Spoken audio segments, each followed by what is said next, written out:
Holy smokes, looks like somebody set off a small explosive in the shop here. Must have been the project going. Howdy. Hey, I'm going to show you a little project I've been working on here.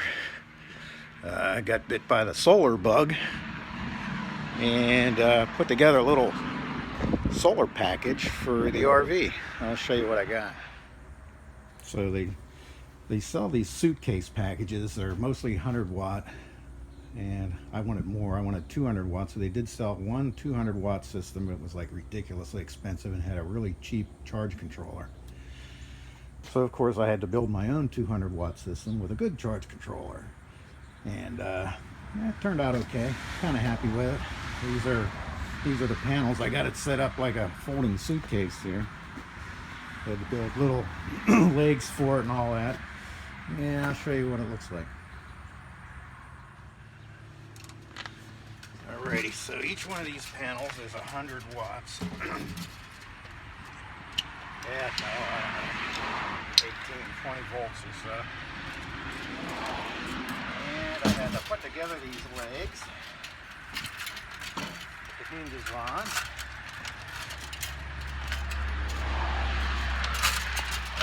And this is the first time I've ever unfolded it, so hey, not too shabby. Got them set at the perfect angle of 32 degrees for the location where we use them in southwest Arizona. And let's get them hooked up and I'll show you what they do.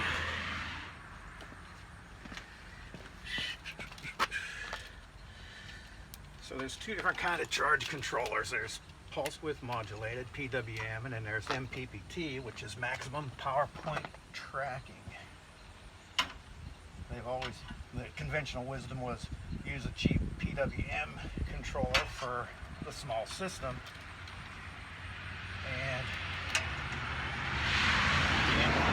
but they're less efficient.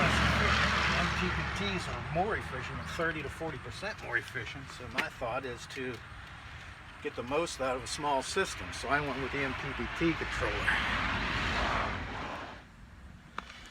Alright, so I've already mounted the charge controller in here. It's a Victron, 75 volts, 15 amps. I got this handy dandy little pass-through for the cabling. So what I've done some time ago was to install these connectors. The black cable goes directly to my batteries and is switched through this 30 amp switch and it's fused at the batteries. I use this to run my portable air compressor and my macerator pump. That's why I got these Anderson connectors on here, which is pretty sweet. So turn on the charge controller, let it boot up, and then you connect the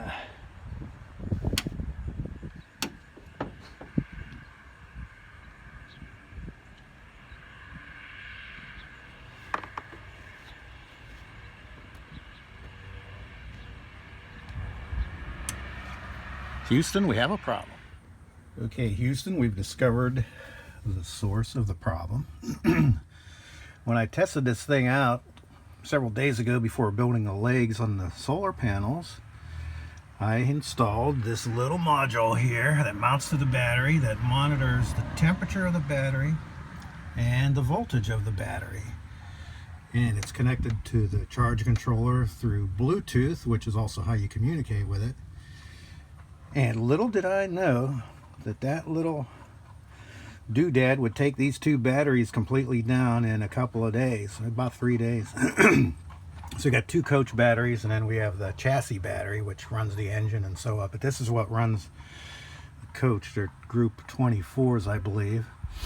And hopefully they'll charge back up and be usable.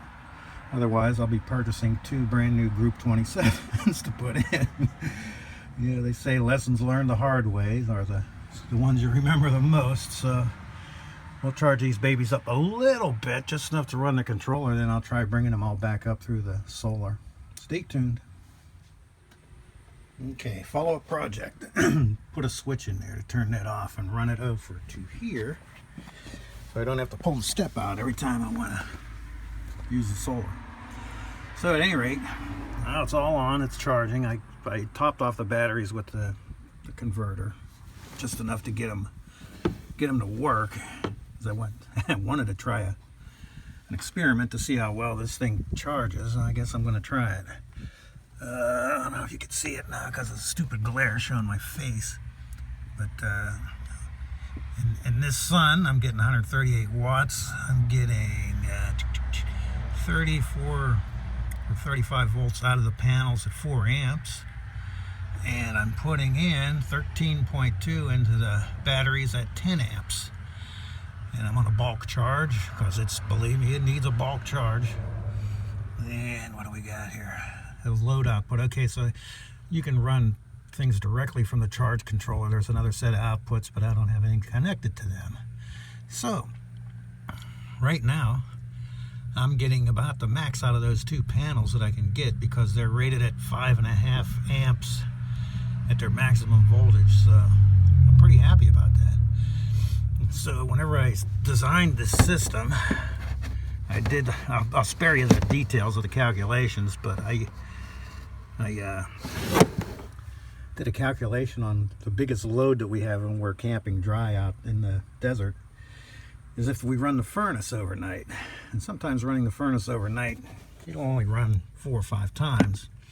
But I calculated for a worst case scenario of 10 hours of run time at a 50% duty cycle. And that came out to a number of watt hours, and according to calculations, this should recharge it in 5 hours or less of sunlight.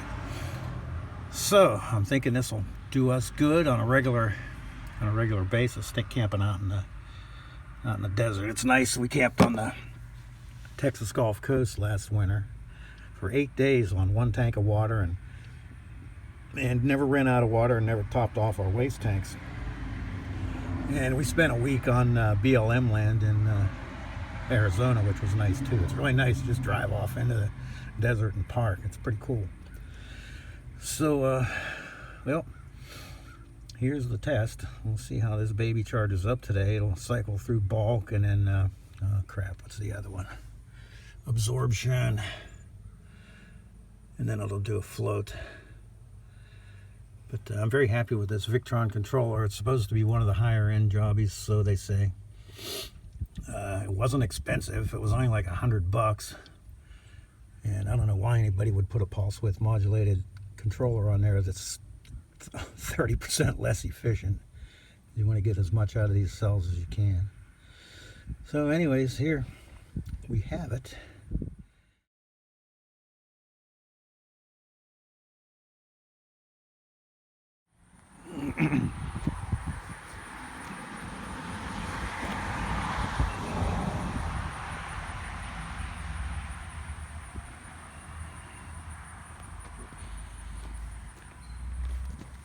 I'm gonna have to clean up these wires a little bit. It looks a little sloppy. The rest of it turned out pretty good, not bad for an amateur. So I'm gonna try to use some self-control with this whole thing. The sky's the limit on this stuff. There's many people who literally have their roofs filled with these panels with thousands of watts of solar power and giant banks of expensive batteries and inverters, then literally run their air conditioners and power their rigs on just solar when they're dry camping. I'm going to try to avoid that. At least that's my story for today. We'll see. Take care, everybody.